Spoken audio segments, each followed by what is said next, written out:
not so common, but very good programming question for software engineering or data science interviews is reversing nodes in a K group. So you have a linked list and you have a size of a group that you want to, or the prompt wants you to use to take every group in that linked list and reverse those groups without changing the value. So you can't just traverse this linked list with a bunch of pointers and then swap the values. What you have to do is reverse these nodes as their own segments, as their own elements, right? Not just reassigning them values. So there are a few things, and there's a few reasons why this is a very good question. It's not necessarily to understand strictly, oh, how good is the candidate or the software engineer's ability to handle this data structure. It's how well can this candidate juggle a bunch of concepts or a bunch of moving parts at once, right? Because you need some pointers, you need the ability to remember where things are and where they're going to be, right? And there are a lot of them. Right, so what we want to do really is traverse this linked list with a few pointers, send them off, and then reverse those segments and move on to the next group of segments of size K. Okay, so in example 1, we have 1, 2, 3, 4, 5 in our linked list with group K equals 2 that we want to reverse. So we reverse the first 2, the second 2, and since there aren't 2 after that, we leave it alone as the prompt requests. So right off the bat, we're going to know that we need to be able to reverse a group or any amount of nodes in a linked list, right off the bat. So odds are a very good tool for us to write is a function that is just going to take in a linked list and it's going to reverse the nodes of that linked list. Let's call it rev of h is head, and this is our boilerplate how to reverse a linked list, right? If not h or not h dot next, right? Return h, right? So it's either a single node or it's not a node at all. It's an empty linked list. Then we say p1, p2, and p3 equals h dot next, and then h dot next. Okay, so we have at least 2 nodes that we're going to deal with, right? Then we say if not p2 dot next. Well, then we only have a 2 node linked list. We say p2 dot next is p1 dot next is none. Return p2, right? So it's only 2 nodes and we are good to go. And then we have the general case, right? General case is where we say we want to keep disconnecting the following node and reconnect it in the opposite direction, right? So p1 dot next equals none, okay? p2 dot next equals p1. So now we've reversed the direction of those 2 nodes. We say p1 is p2, we say p2 is p3, and then p3 equals p3 dot next. There are, of course, you can write this in a single line, but I kind of want users or viewers of this video to understand this kind of line by line instructionally. So we say while true, if not p3, p2 dot next is p1, and then return p2. Right. So again, we're just making sure we have our base case of there are no more nodes to traverse in the list, and everything is reversed, and we're good to go. Then we say p2 dot next equals none. Okay. Now we break the connection. p2 dot next p1 equals p1 p2. Those pointers. p2 p3 equals p3 dot next. Okay, so what this while loop does is really just go node to pairs of nodes after pairs of nodes and say disconnect in the forward direction and reconnect it in the backwards direction. Once there is nothing left to connect, we just disconnect in the final node in the forward direction pointing to none, and it points to the node previous to it. It becomes a new head of our linked list. It is reversed and we are good to go. We're good to go. So then what we say is really what we want to do is push this function onto a group of any nodes that are submitted to it. Oh, by the way, remember that k can equal 1. So we say if k is 1, just return the head, right? It's a single node, right? So if you see on the left side, k can be 1 up to some size sz, right? Sz. So let's continue. What we say, we start by saying h equals head, h equals head, and then P1 and P2 equal h and h. Okay, so we're at the head. Then we need to do our first reversal, right? So we have a point of reference. Make our first reversal, then we can use our pointers to continue doing that type of reversal onto that starting case. Say for I in range, k minus 1.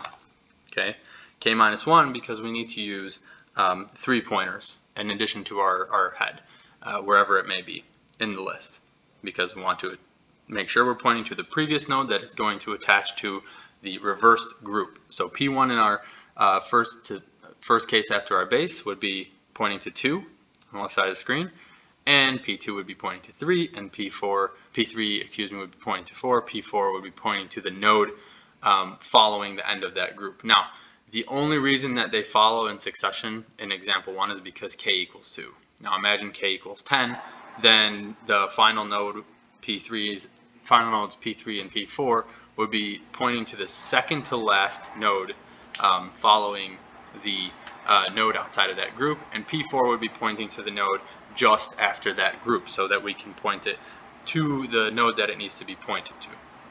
Okay, moving on, we say for I in range k minus 1, if not P2 dot next, then we just need to make our reversal and call it a day, rev of P1. Okay, otherwise we say P2 equals P2 dot next. Okay, we move our pointer forward, and then we are done with that for loop. Ultimately, like I said, on the left side of the screen, we're sending off that pointer to where it needs to be in that group, right? P3 is going to be a new pointer. We're going to say P3 equals P2 dot next. Okay, and remember, we're making our first reversal right now. This is not the general case, this is the base. We're saying P3 equals P2 dot next. P2 dot next equals none. We're going to break that connection, and then we'll say P1, P2, this is where they swap, is going to be rev of P1 and P1. So we've reversed the group, and P1 is still pointing in the beginning of our group, but this time the beginning is going to be 2. It's going to be 2 on the left side of the screen, and P2 rather is going to be 1. Okay, so they swapped positions in the linked list, the subgroup of that linked list, and we continue with our algorithm. Okay, now the new head h equals P1. All right, that's going to be the head of our linked list that at the end we're going to return, right? Because we need something to return, and if we have these pointers traversing this linked list, they're going to be swapping positions in the nodes in the linked list, and that's not actually any of the ones that we want to return. The head is, right? So this becomes our new head, our permanent head of the linked list, and that is the one that we will return in the end. So after we say h is P1, we say P2 dot next. P2 dot next is P3, right? So P3. And then we'll say P1, P2 equals P2 and P2 dot next. So what just happened? What we want to do is make sure that we have our P1 pointing to the end of that subgroup that we just pointed at, and P2 to be the first node in the next subgroup, because that's the one that we are going to reverse and reassign its pointer, its position. Now, we need something to traverse this linked list, and what we're going to do is say while true, because we just want to keep traversing these subgroups until they're exhausted, or until there is not a k-size group after exhausting all the k-size groups in the linked list. So we say P1.next equals none, break the connection. P3 equals P2. So now we've introduced this pointer to our general case. P3 is P2. TF equals true. This is going to be a trigger that says, it's going to say, if there is nothing left for us to traverse in the k-size group, we're going to change it to false. We're going to change it to false. So we say for I in range, k minus 1, just like we did above. For I in range, k minus 1, if not P3, or not P3.next. Okay? P1.next equals P2, because remember we broke it above. We broke the connection above for the general case, but this is going to be the final case where we say, well, there is no P3, or there might not be P3 or P3.next. So we need to make sure that the connection is still made for our final node or our final subgroup if it's not of size k. If it's not of size k, so we say P1.next is P2. Remember, TF equals false. This is the trigger that's going to tell us that we need to just make our break from this while loop, and then we will have the reversed linked list by subgroup k as required in the prompt. But in the general case, we just say P3 equals P3.next, and we move on. Now remember, if not TF, which means it's false, break. And so imagine that that is the case, we return H, okay, which is our head of the new linked list that we pointed above. But we're not done yet. We say now we need to introduce another pointer, which is going to be for the general case, the first node of the following group K of size K, or maybe not size K, but it's the following node in the linked list after that subgroup.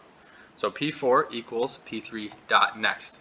So imagine we get to, on the left side of the screen, we get to 3 and 4, we reverse that subgroup, and we have P1 pointing at 1, P2 pointing at 4, P3 pointing at 3. This P4 is going to be our P3.next, which is 5. Okay, so we say P3.next. Now, in the event that we want to continue with the general case, we say P3.next equals none. We break that connection. P2, P3 equals rev of P2 and P2. Okay, so now we're doing the same thing we did with the first reversal, except we're going to do it for the rest of the linked list through our traversal, and we are good to go with the reversal. So we say P1.next is P2, P3.next is P4, and then P1, P2, P3 equals P3, P4, and P4. That is our solution. Okay, now this is why this problem is actually very good for testing. You know, how much can a programmer juggle all at once, right? Here we come up to the point of needing to handle 4 pointers to get this problem done.